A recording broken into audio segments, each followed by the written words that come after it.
So I finally got around to seeing The Tomorrow War on Amazon Prime.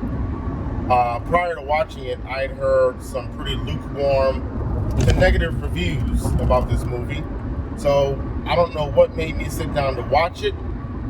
Maybe because they were marketing the hell out of it, and I had nothing better to do. So watching this film starts off like your typical, I'm going to say blockbuster, where they spend time setting up the character.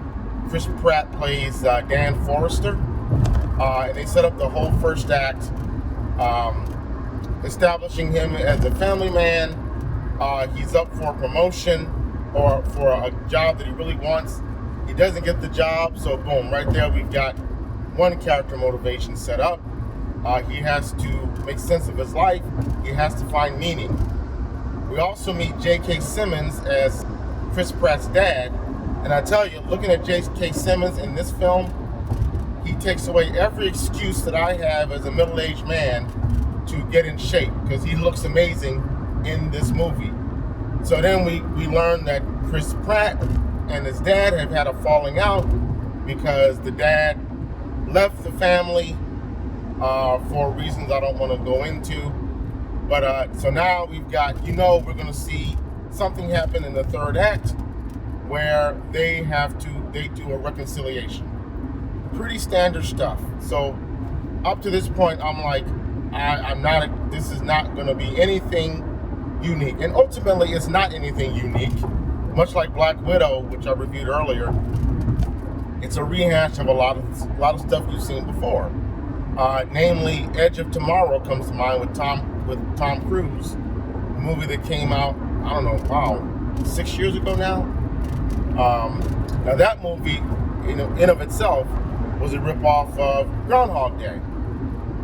This movie feels a lot like that movie, only insofar as there's an element of time travel in both films.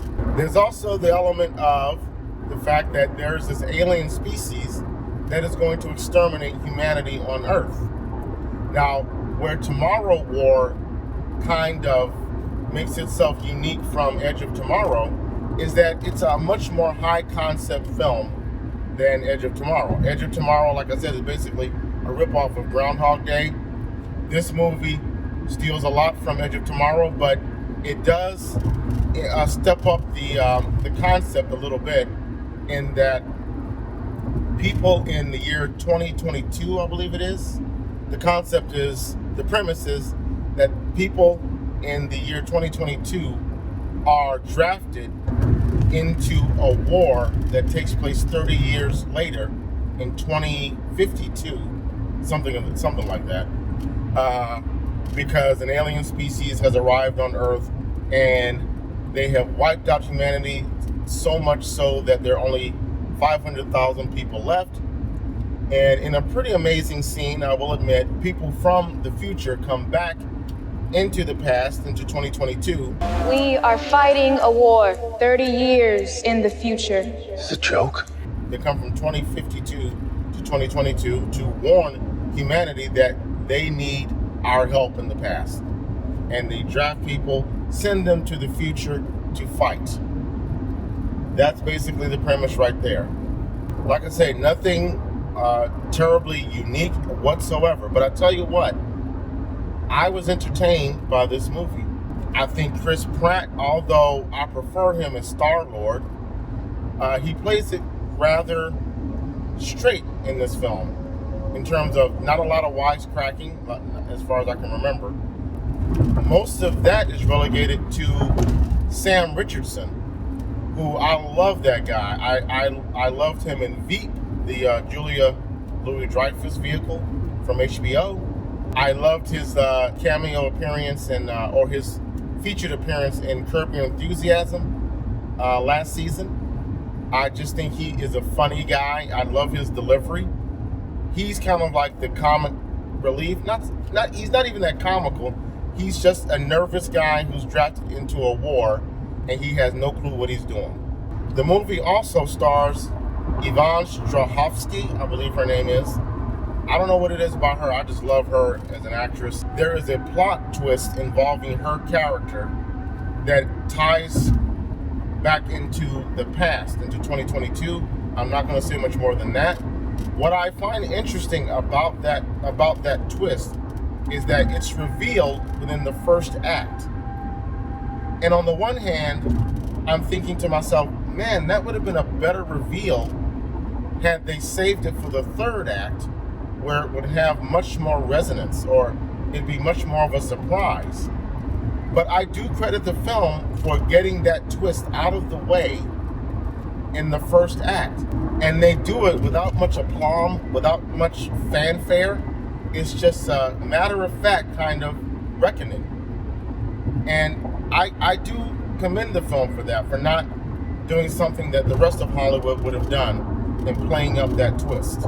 The film does a pretty good job of setting up the stakes in the movie, or the stakes of the plot, about how desperate humanity has become. When Chris Pratt and his batch of draftees are sent into the future through a wormhole, there is a mistake made on the coordinates, and it has devastating effects. And it just added to the, it added to the dread of what it might take to fight an alien species in the future when you're coming from the past. Especially when you've been drafted against your will and you're just a regular Joe who has no idea about combat missions. That scene did have kind of a chilling effect, and it set the stage for the stakes in this film, and I thought they did a really good job. The other main star of this film are the alien creatures. They are some of the most fearsome creatures I've seen since the Alien franchise. They look like kind of like a mishmash between the aliens in A Quiet Place and the aliens in Edge of Tomorrow. They're called white spikes.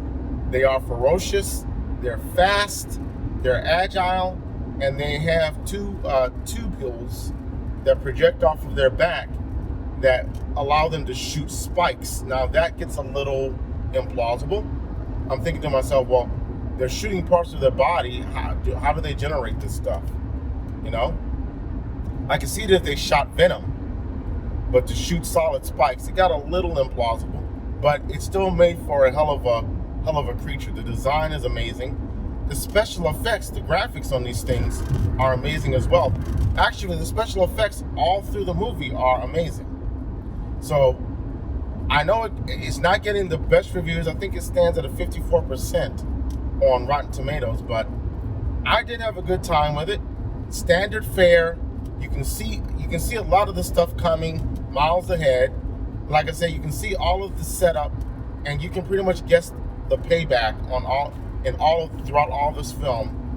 There's another plot twist with the aliens that's like kind of doesn't make sense. You have to rewind a little bit to understand where the hell are they going with this. But I did enjoy this film. I do recommend it. I'm going to give it 3 reels out of 5. Had I gone to see this movie in theaters and paid whatever, $15, I wouldn't have been upset. And that's the martini.